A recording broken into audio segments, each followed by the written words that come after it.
आज की वीडियो में मैं क्लियर करूंगा कि ग्रेच्युटी जो है अब 1 साल पे मिलेगी काम करने पे या फिर 5 साल पे। ये कन्फ्यूजन अभी भी है लोगों में। आप जो 2-4 दिन से जो न्यूज़ चल रही है उसे तो आप देख ही रहे होंगे कि ग्रेच्युटी अब 1 साल पे मिलेगी। फिर भी आपके मन में अभी भी कन्फ्यूजन होगा कि कहीं ऐसा तो नहीं है 5 साल पे मिलेगी, तो ये अभी क्लियर हो जाएगा। ठीक है, तो दोस्तों नया वेजेस कोड एक तरह से पार्शियली लागू हो चुका है और ये ट्रायल मोड में है। ट्रायल मोड का मतलब कि सरकार इसको जो है एग्जीक्यूट करके देखेगी कि कहाँ पे प्रॉब्लम आ रही है। ठीक है, तो इसको एक तरह से पार्शियली लागू कर दिया गया है और 2-3 महीने में देखा जाएगा कि ये जो है सभी जगह अच्छे तौर पे ये संचालित हो गया है, सब कुछ अच्छे से हो रहा है, जैसे वेजेस कोड के नियम है उसके हिसाब से हो रहा है, तो फिर इसको फुली तौर पे लागू कर दिया जाएगा और सारी कंपनियां इसके अनुपालन करेगी और एम्प्लॉय जो हैं कर्मचारी भी इस लॉ के जो है नियम का उल्लंघन नहीं करेंगे और उन्हीं के हिसाब से और उसी के हिसाब से उनको कोई भी बेनिफिट मिलेगी, फ़ायदा हो या नुकसान। ठीक है, सब कुछ उसी के हिसाब से हो जाएगा। तो कोड तो पार्शियली लागू हो चुका है। सवाल थी कि जो मैं बताने आया था कि अब ग्रेच्युटी जो है 1 साल पे मिलेगी या 5 साल पे। तो पहले से आपको पता है कि पहले से जो ग्रेच्युटी मिलती थी वो 5 साल काम करने पे मिलती थी। किसी भी संस्था में आप अगर 5 साल तक लगातार काम कर लेते थे लगातार, तो आप ग्रेच्युटी के लिए एलिजिबल हो जाते थे, यानी उसके लिए हकदार थे। लेकिन अब जो वेजेस कोड आया है इसमें 5 साल या 1 साल। ठीक है, तो मैं ये क्लियर कर दूं कि जो मीडिया जो चला रही है लगातार कि 5 साल पे जो ग्रेच्युटी मिलती थी वो ख़त्म हो गया, अब 1 साल पे मिलेगी, 1 साल पे मिलेगी। तो देखिए जो मीडिया कह रही है वो एक तरह से अफवाह ही है कि 1 साल पे ग्रेच्युटी मिलेगी, इसे मान लीजिए। थोड़ी बहुत उसमें जो है टर्म्स एंड कंडीशन है, जो 1 साल के लिए ग्रेच्युटी है उसमें टर्म्स कंडीशन है। टर्म्स कंडीशन क्या है, बहुत ही आसान तौर पे मैं आप लोगों को समझा देता हूँ। कहने का मतलब कि मान लीजिए कि 5% ही लोगों को ग्रेच्युटी मिलेगी। अब 5% कैसे मिलेगी, तो 1 साल उनके लिए रखा गया है जो फिक्स टर्म एम्प्लॉई हैं। फिक्स टर्म एम्प्लॉई का मतलब है कि वो एम्प्लॉई जिनको कंपनी कुछ समय के लिए हायर करती है, 2 महीने के लिए, 3 महीने के लिए, 6 महीने के लिए, साल भर, 2 साल ऐसे रखती है कि हम आपको 1 साल के लिए रख रहे हैं, चाहे प्रोडक्शन डिपार्टमेंट में काम हो या फिर ऑफिस में हो, कॉन्ट्रैक्ट करके ऐसे 1 साल के लिए एक मतलब एक समय बना देती है कि हम आपको 1 साल के लिए ही रख रहे हैं। अनुबंध जानते हैं ना कि अनुबंध पे नौकरी, सेम वही है कि 1 साल के लिए आपको अनुबंधित किया जा रहा है, 6 महीने के लिए अनुबंधित किया जा रहा है, 2 साल के लिए अनुबंधित किया जा रहा है।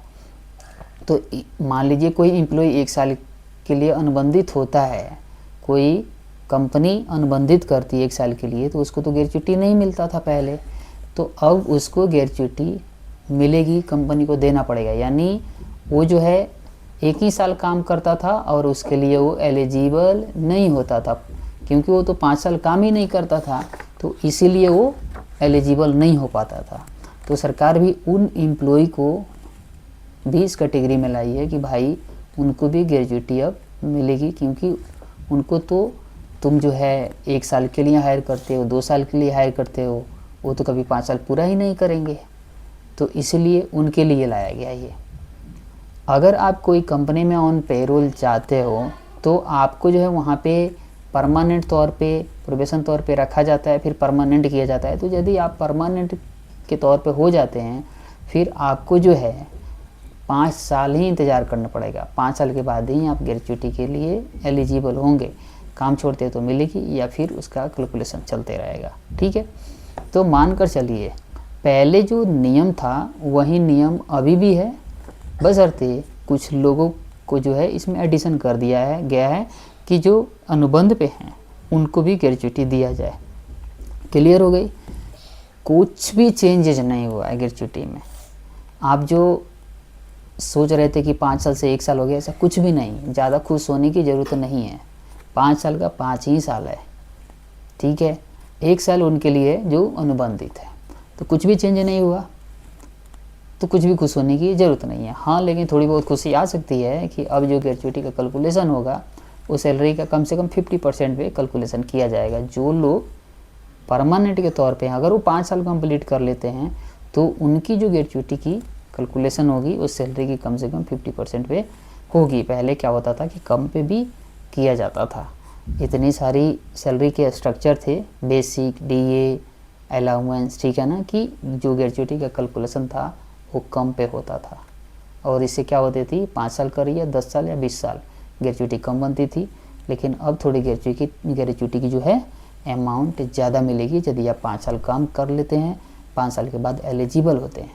तो निश्चित तौर पे जितने भी कंपनी जो हायर करती है ना, वो लगभग परमानेंट के तौर पे हायर करती है। छोड़ के चले जाते हैं तो आपकी मर्जी। तो इसमें खुश होने की कोई बात नहीं है।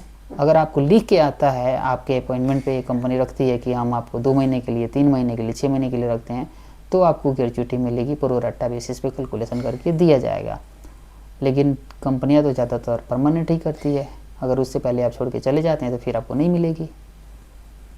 चलिए खैर, थोड़ी तो फ़ायदा हो ही कि अगर आप 5 साल कंप्लीट कर लेते हैं तो आपको जो है थोड़ी ग्रेच्युटी अमाउंट बढ़ के मिलेगी। तो आप समझ गए ना कि मीडिया केवल यही चिल्ला रहा था कि ग्रेच्युटी अब 1 साल पे मिलेगी, 1 साल पे मिलेगी, 1 साल पे मिलेगी। कई सारे लोग मुझसे भी पूछ रहे थे कि अब तो 1 साल हो गई जी, 1 साल हो गई। ऐसा कुछ भी नहीं है। मीडिया कहीं से कुछ भी ला करके कहीं भी घुसा देती है। ये नहीं, पूरा तो बात बताती नहीं है मीडिया कि 1 साल का क्या कंडीशन है, और आप लोग उसमें उलझ जाते हैं। चलिए, किसी भी तरह से अब ये क्लियर हो गया। आगे नेक्स्ट वीडियो में मैं बताऊंगा कि वेजेज कोड जो नया आया है इसमें एम्प्लॉय के लिए कुछ खास क्या है और एम्प्लॉय के लिए कुछ खास क्या है, पुराने और नए में क्या फ़र्क है। अगला वीडियो निश्चित तौर पर दिखेगा। चलिए मिलते हैं अगले वीडियो में, तब तक के लिए नमस्कार और बाय।